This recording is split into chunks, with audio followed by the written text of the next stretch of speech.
Hey, Tom here. In this video, myself and Nick are going to be doing a versus of the Asics Superblast 2 and the Saucony Endorphin Speed 4. Let's have a look.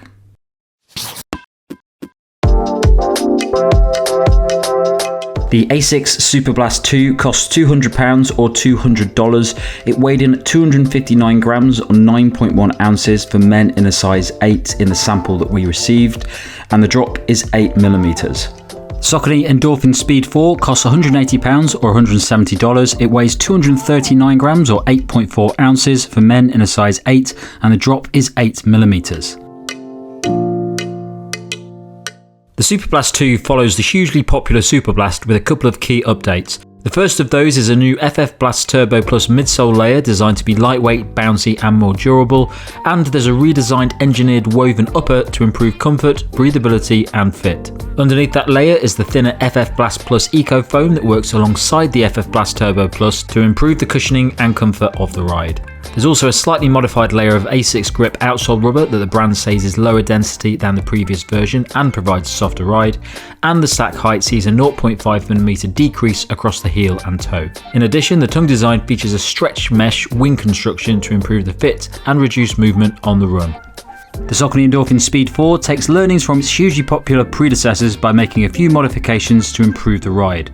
The most important of those is a re-engineered wing nylon plate to provide additional reinforcement while maintaining flexibility. There's also an updated mesh upper design that aims to give a more secure fit than the slightly roomy Endorphin Speed 3, and a new lattice outsole rubber to improve grip and durability. The shoe still uses the brand's Power on PB foam to ensure a high level of propulsion when picking up the pace, combining that with a smooth ride thanks to the impressive speed roll technology. Okay, so Nick, the Superblast 2 and the Saucony Endorphin Speed 4, how has the fit been for you in both of these shoes? It's been pretty good. I've got a UK 9, which is a US 10 in both of these shoes. I would say the Superblast actually, despite the fact it looks like twice the shoe in terms of size than the Speed, has the closer fit in the toes, like a slightly more dialed in fit. It's a really good fit for me as someone who is kind of in between a 8.5 and a 9 in the UK. So yeah, had a really good fit in the Superblast, no concerns at all. Same is true of the Speed. I think, it did get a bit narrower than the Speed 3, which was a bit wide for me. I've still had to really crank the laces to pull them in because I've got quite a narrow foot, but no concerns with heel rub with the Endorphin Speed 4. So yeah, was happy overall in my normal size with both shoes. How about you, Tom? Yeah, pretty easy. So my UK size 8, I've got them both in UK size 8, and they've got very similar fit for me. I've got a pretty average width foot. I don't tend to have problems with a lot of shoes. Both of these fit almost identically for me in terms of comfort. I would say there's probably a little bit more space in front of the toe in the Superblast 2 for me. I haven't got it here because Mike's stolen it. But very similar, and I'd definitely say it's my size in both the shoes. Okay, so the run test, Nick. This is going to be a very difficult one for you. Superblast 2, Endorphin Speed 4. What's the run test been like in both these shoes?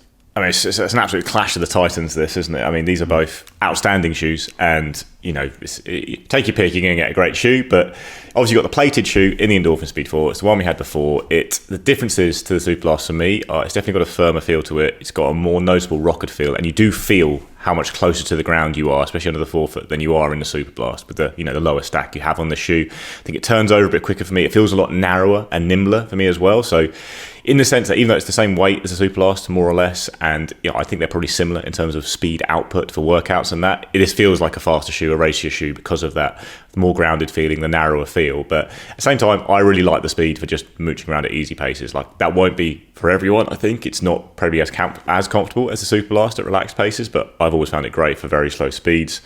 And the Superblast is, kind of something different in a way.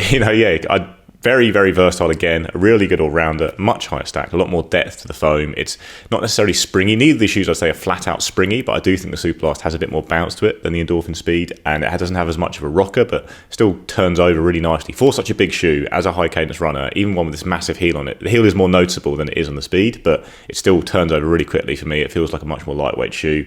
Really good on long runs, more comfort than the Speed when you're pushing hard over long distances under the forefoot, I'd noticed, and just very easy to go through the gears in it, as it is in the Speed 4. So I think you've got two different feelings to produce almost equally impressive and versatile shoes all round. Tom, you also like both these shoes, it's fair to say. Yes, I do. But I think you hit the nail on the head with the feel of the speed in comparison to the Superblast 2, because I really like the speed, but for me it doesn't really work at easy paces as much as quite a lot of other shoes that I've got, because it is a little bit more minimal.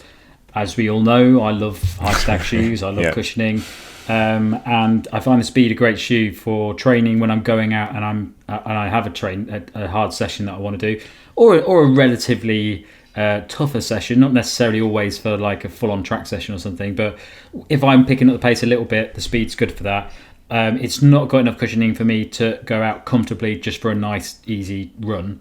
I want a bit more cushioning from that. It's fine. I mean, I can use it. If I go on a holiday next week, I take this up. I'm not going to moan about it, but I'm not going to reach for it if I've got other shoes. And the Superblast 2, I think, delivers the same sort of runs that I'd want from the Speed, but does them with a lot more cushioning and a slightly different ride. And I still think they're both fantastic shoes, and they're probably in the top. Well, both they're definitely going to be the top 5 of the best super trainers out there.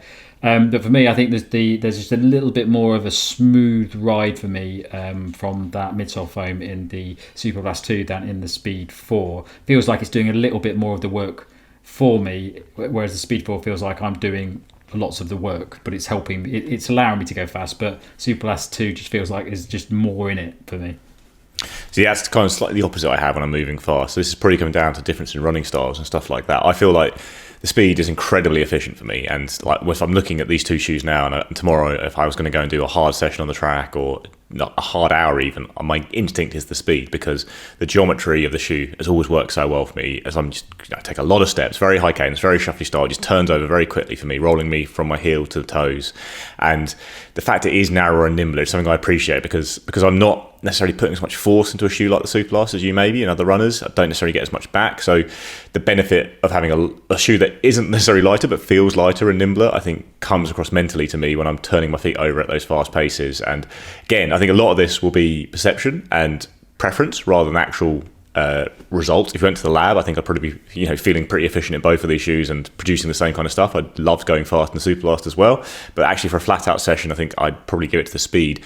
But I would feel less confident about it over a longer hard session, just because of the comfort factor being greater with the Superblast for sure, especially under the forefoot. A huge depth of foam, bouncy foam there, I think feels really good for those longer sessions, and then feels good for like just kind of general long run. So like on Sunday, I just did a normal long run in the shoe. It just went out for 90 minutes, rocked around, picked up the pace on flatter sections, but just keeping the heart rate fairly low. And that it feels amazing in the Superblast 2. It's not something I necessarily would enjoy doing as much in the Speed 4. Like if I was going to go and do a real hard progression run, I'd probably be pretty close between them. But for kind of general runs, I think the Superblast does edge it a little bit. But yeah, I do feel the way the Speed works for me just really helps with some fast stuff at times. Yeah, I do think the Speed 4 is a bit nimbler. And if I was going out to do a fast 5, 10k, it might edge the Superblast 2 for me. But for most runs where I'm just maintaining a consistent pace, maybe a bit faster than my easy runs, then I think the Superblast 2 works really well. Okay, so this is one that's going to be causing you stress. Give me your verdict between the Superblast 2 and the Speed 4. It's really hard because you can make a case for both in a rotation. They're both really expensive. It is a little bit cheaper, the Speed. That should come into play. I think that is a good saving you're going to make there. It's also a shoe that does pop up in sales more than the Superblast has ever seemed to. But you could easily buy the Superblast and get have a carbon racing shoe for the runs that I think I slightly prefer in the Speed, and that would be a very natural rotation. The Superblast is basically everything, and then you have a flat out shoe for that kind of nimble feeling I'm talking about with the Speed.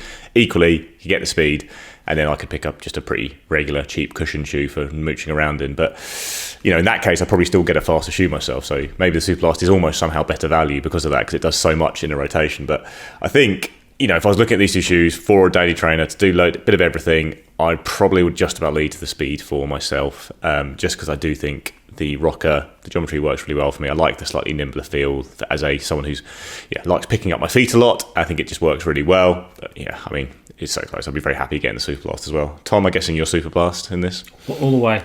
I think the funny thing about the Speed is that every iteration of the Speed, I've very much enjoyed it. I've always said it's one of the best faster training shoes out there, but I've never been an amazing fan of the Speed. I've never banged on about it all the time like you used to.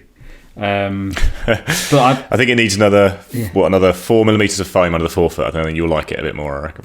Probably. But I mean, it's always been a shoe that's sort of sat just slightly under my my favourites. I've always understood why it's so good. I've always said it's one of the best shoes to get for people who are looking for like an all-rounder shoe or just a fast training shoe.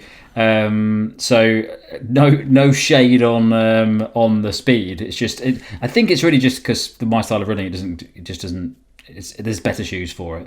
The Superblast 2 is basically the best example of a shoe that works really well for me because it does have a much more higher stack.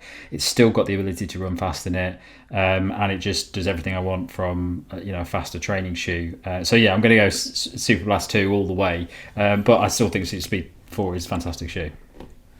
Yeah, and it's not so much of a question of price here. But apart from sales, like I said, I do think the Speed will be in sales a lot more than the Superblast ever is. But the Speed kind of escapes the kind of general amazement in price you get the Superblast. I know it is a bit more expensive, the Superblast, but it's like 180 versus 200 it's a big leap once you go over 200. I think it's very off-putting, that price tag. So the Speed feels a bit more reasonable and normal within the super trainer category. But they're both really expensive and they're both very, very good shoes. So at least if you are putting in a massive amount of outlay as you are here, you're not going to get disappointed. Unlike some shoes we've tested for over £200 that don't feel great. Yeah.